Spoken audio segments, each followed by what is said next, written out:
المرض. من أحس بوجع كان النبي صلى الله عليه وسلم يشتكى يقرأ على نفسه بالمعوذات وينفس. عن عثمان بن أبي العاص رضي الله عنه أنه شكى إلى النبي صلى الله عليه وسلم وجعا يجده في جسده منذ أسلم فقال له النبي صلى الله عليه وسلم ضع يدك على الذي تألم من جسدك وقل بسم الله ثلاثا وقل 7 مرات أعوذ بالله وقدرته من شر ما أجد وهو حاذر. اب یہاں عبادات کا سلسلہ ختم ہوا. اب اس کے بعد ان اذکار کا یا ان دعاؤں کا تذکرہ کر رہے ہیں جو انسان کو بیماری وغیرہ کے اندر ضرورت پڑتی ہے. آپ صلی اللہ علیہ وسلم سے مروی ہیں.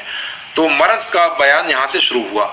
کہتے ہیں کہ جس کو تکلیف یا درد محسوس ہو, آپ صلی اللہ علیہ وسلم جب آپ صلی اللہ علیہ وسلم کو کوئی شکایت ہوتی تھی تو اپنے اوپر معوذات پڑھ لیا کرتے تھے اور پھونک لیا کرتے تھے.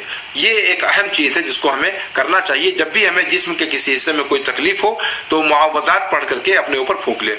عثمان بن ابی العاص رضی اللہ عنہ سے مروی ہے کہ انہوں نے اللہ کے رسول صلی اللہ علیہ وسلم سے ایک تکلیف کی شکایت کی اپنے جسم میں جو ان کو محسوس ہوتی تھی اسلام لانے کے بعد سے.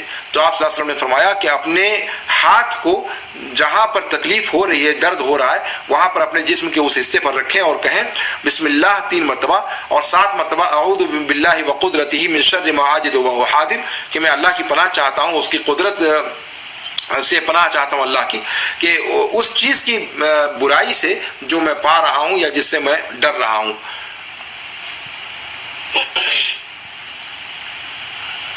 الدعاء للمريض عند عيادته. كان النبي صلى الله عليه وسلم إذا دخل على مريض يعوده قال له لا بأس طهور إن شاء الله. كان النبي صلى الله عليه وسلم يعوذ بعض أهله يمسح بيده اليمنى ويقول اللهم رب الناس أذهب البأس اشفه وأنت الشافي لا شفاء إلا شفاؤك شفاء لا يغادر سقما. أتى جبريل النبي صلى الله عليه وسلم فقال يا محمد اشتكيت؟ فقال نعم. قال بسم الله يرقيك من كل شيء يؤذيك من شر كل نفس أو عين حاسد الله يشفيك بسم الله يرقيك. قال النبي صلى الله عليه وسلم من عاد مريضا لم يحضر أجله فقال عنده 7 مرات أسأل الله العظيم رب العرش العظيم أن يشفيك إلا عافه الله من ذلك المرض. یہاں پر مریض کے لیے کیسے دعا کی جائے عیادت کے وقت میں اس کے آداب سکھلائے گئے ہیں کہ اللہ کے رسول صلی اللہ علیہ وسلم جب کسی مریض کی عیادت کے لیے جاتے تھے تو فرمایا کرتے تھے لا باس طہور انشاءاللہ, کہ کوئی حرج کی بات نہیں ہے, انشاءاللہ جو ہے کیا نام ہے شفایابی عن قریب مل جائے گی.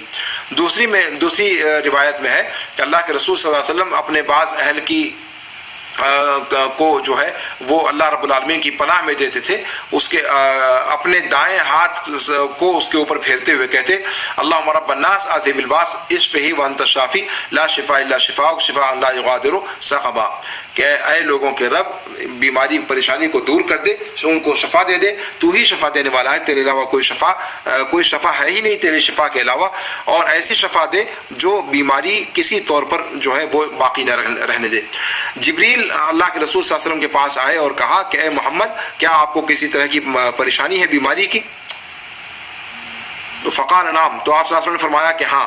تو کہا کہ جبریل نے آپ صلی اللہ علیہ وسلم پر رقیہ کیا یہ دعا پڑھ کر کے کہ اللہ کے نام سے میں آپ پر رقیہ کر رہا ہوں, ہر اس چیز سے جو آپ کو تکلیف پہنچائے, ہر اس شر سے, ہر نفس کے شر سے اور حاسد کی آنکھ سے اللہ رب العالمین آپ کو شفا عطا فرمائے, حاسد کی نظر سے, اور اللہ کے نام سے میں آپ پر رقیہ کرتا ہوں.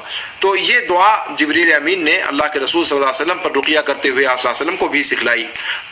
اس کے بعد والی روایت میں چوتھی جو دعا ہے کہ آپ صلی اللہ علیہ وسلم نے فرمایا کہ جو شخص کسی مریض کی عیادت کرے جس کی موت نہیں آئی ہے اور اس کے پاس 7 مرتبہ یہ دعا پڑھ دے اسأل اللہ العظیم رب العرش العظیم ان یشفیک, تو اللہ رب العالمین اس مرض سے اس کو جو ہے وہ شفا یابی عطا فرماتا ہے.